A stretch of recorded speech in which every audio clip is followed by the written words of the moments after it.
Saudara Kepala Korlantas Polri Irjen Aan Suhanan menyebut puncak arus balik Lebaran akan berlangsung pada 14 sampai 15 April 2024. Ia mengimbau masyarakat untuk menghindari kembali pada tanggal tersebut agar lebih nyaman di perjalanan. Berikut ini wawancara jurnalis Kompas TV Vidi Batlolone dengan Kakor Polri Irjen Aan Suhanan. Anda di Sapa Indonesia Malam, saya Vidi Batlolone. Saudara, Kementerian Perhubungan memprediksi ada 193 juta pemudik yang melaksanakan mudik di musim mudik Lebaran tahun 2024 ini. Jumlah ini meningkat sekitar 50% dibanding musim mudik Lebaran tahun lalu. Dan bagaimana kepolisian mengantisipasi peningkatan jumlah pemudik ini, saya sudah bersama dengan Kepala Korps Lalu Lintas Polri, Inspektur Jenderal Polisi Aan Suhanan. Pak Aan, selamat malam.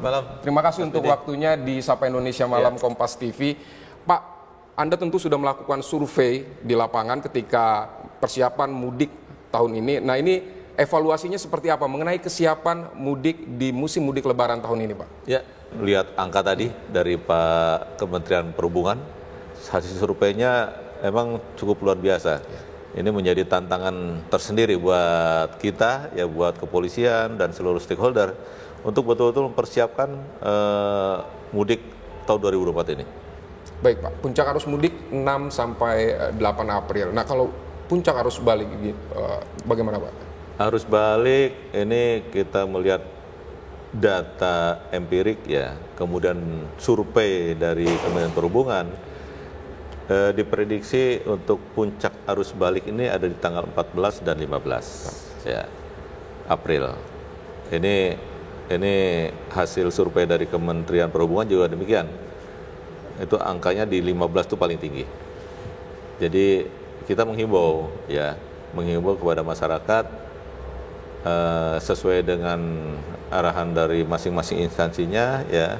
Kebijakan dari masing-masing instansinya untuk menunda perjalanan balik nanti. Jangan semua di tanggal 14 dan 15. Mungkin itu. Jadi nanti pada puncak balik ini bisa kita urai kalau ada beberapa masyarakat ya yang menunda perjalanan baliknya. Dan dari BUJT, pengelola jalan tol juga memberikan diskon tarif tol untuk tanggal 16, 17, 18, 19. 17, 18, 19 sebanyak 20%. Ini untuk menarik masyarakat menunda perjalanan baliknya nanti. Baik Pak, apa yang perlu dipersiapkan masyarakat ketika kembali misalnya dari kampung halaman agar tidak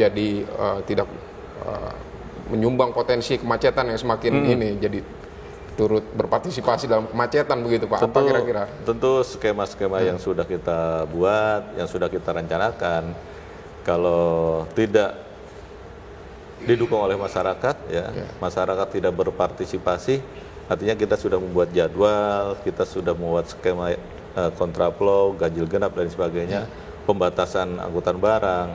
Itu kalau tidak diikuti oleh masyarakat, ya apa yang sudah kita siapkan ini tidak akan efektif.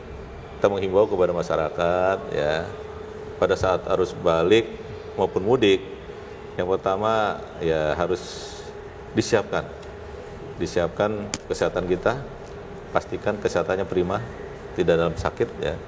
Kalau sudah lelah wajib berhenti ya, jangan memaksakan karena pengen cepat sampai ke rumah ya pada saat mudik, pada saat balik juga sama, pengen cepat sampai ke rumah, akhirnya tidak mau berhenti, dipaksakan, sudah lelah, ini akhirnya terjadi kecelakaan. Ini sangat tidak kita harapkan.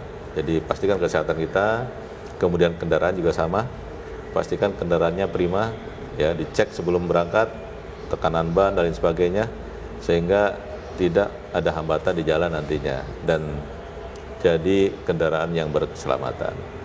Kemudian ikuti arahan petugas, ikuti aturan yang sudah kita buat, ikuti aturan yang ada di undang-undang sehingga semua bisa berjalan lancar dan selamat. Pak Aan, terima kasih untuk wawancaranya di Sapa Indonesia Malam. Saudara, tadi Kepala Korps Lalu Lintas Polri Inspektur Jenderal Aan Suhanan bersama Sapa Indonesia Malam sudah menjelaskan mengenai bagaimana persiapan dan antisipasi dari kepolisian untuk memasuki musim arus mudik dan arus balik libur Lebaran 2024. Tetap di Sapa Indonesia Malam karena setelah jeda akan ada informasi-informasi menarik lainnya.